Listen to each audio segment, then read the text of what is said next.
Let me get the name of that professor. That was Professor Eric Anderson, who was speaking to me a little earlier. Delighted to say Ugo Monye has joined me. He knows just a little bit about the game of rugby, and we can look ahead to the Six Nations, which is still going ahead tonight, despite the good professor down at Winchester's concerns.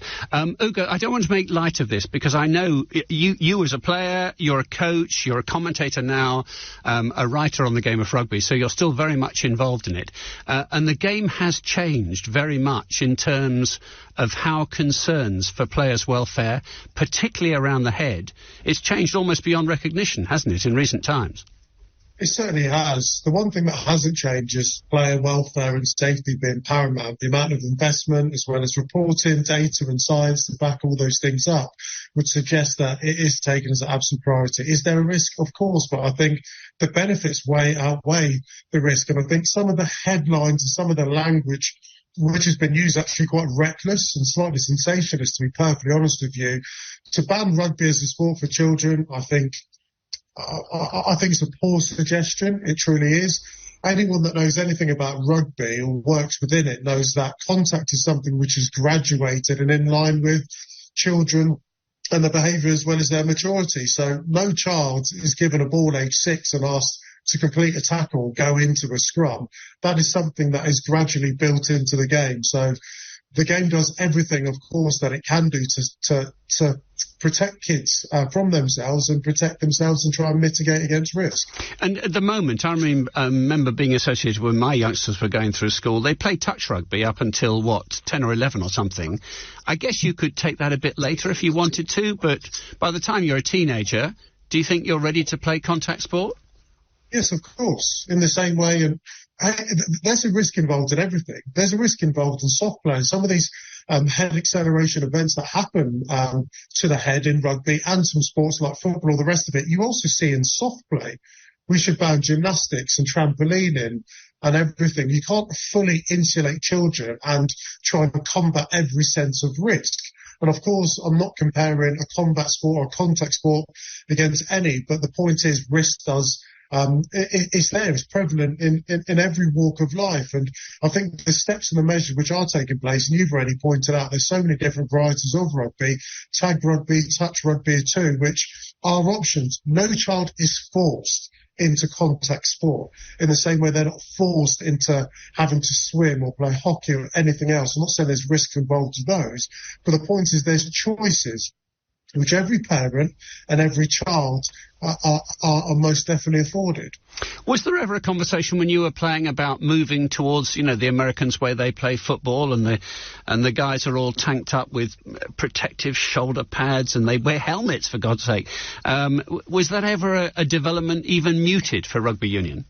No, but there's misinformation which is peddled once again. So wearing a helmet doesn't protect your brain. So the simple example I could give is if you've got an egg and within that egg, of course, you've got a yolk, haven't you?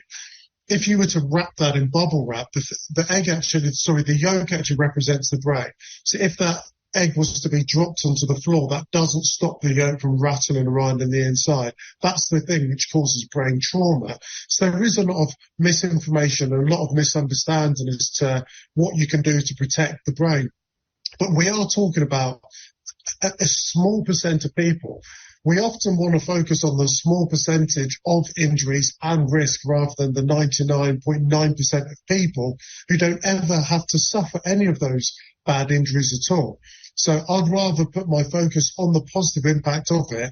But also when you look at society as a whole, we have one of the worst obesity rates in Europe. 1 in 7 kids by the age of 10 obese. We know this generation have a lower life expectancy than the previous generation. We need our kids to understand the value of sport, not just in terms of skill and technically and health, but also the life skills in terms of resilience, hard work, what it is to be part of a team. All of those things, and those I'm retired now, and I don't look back at my career and remember the titles and the trophies and all the rest of it. They're the life skills which help mould children into young adults, and that's the part which has also been overlooked.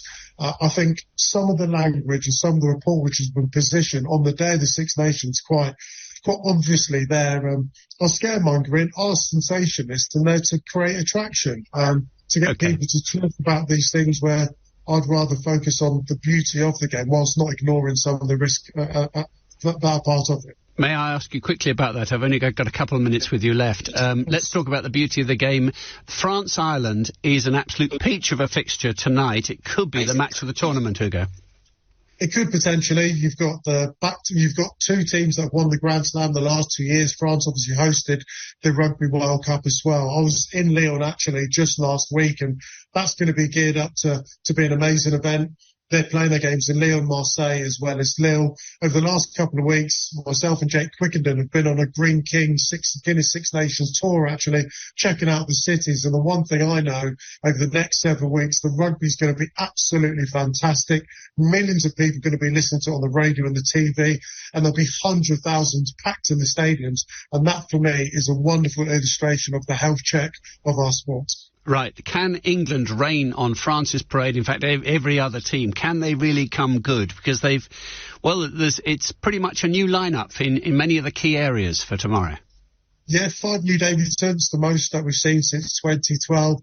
Can England win it? Absolutely. We have to go to France and play them in the final match, in the final round, which is really exciting. But I'm excited about the potential of this England squad. And of course, their first game is against Italy in Rome tomorrow, which I'm hoping is a positive start to the tournament for us.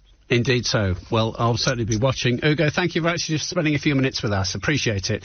Hugo Monye there, former player and now a commentator. He's much sought after by the radio and television stations, providing his commentary, and he'll be available and working hard at it over the weekend. Right, 16 minutes past 11 is the time right now. I just want to pop back to Manchester Crown Court, or the environs of the court, actually, because Liam Gotting is on a break from court proceedings. Liam, we have been reporting the two young 16-year-olds we now know we can talk about who are going to be sentenced in the next couple of hours. Yes, that's right, Martin. The killers of Brianna Ghey have been named as Scarlett Jenkinson and Eddie Ratcliffe. The pair are currently sentenced here at Manchester Crown Court. A reporting restriction prevents their identification, but it has now been lifted, and as you say, we can now identify them and speak about them.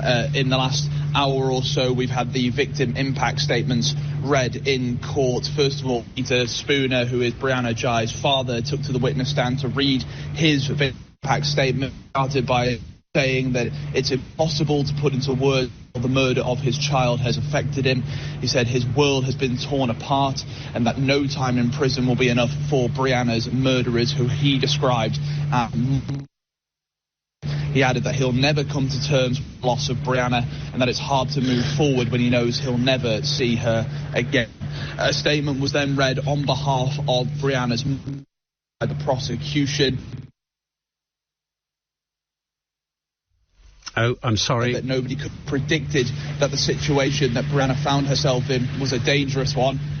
She said that she'll never forget finding out that someone charged with Brianna's murder was someone who she thought of as a friend and someone she trusted. She described the days after Brianna's death as the worst time of her life, saying it felt like someone had killed a part of her, adding that she would never wish the pain and grief she's experienced on anyone else, experienced on anyone else, experienced on anyone else, experienced on anyone else, experienced on anyone else, experienced on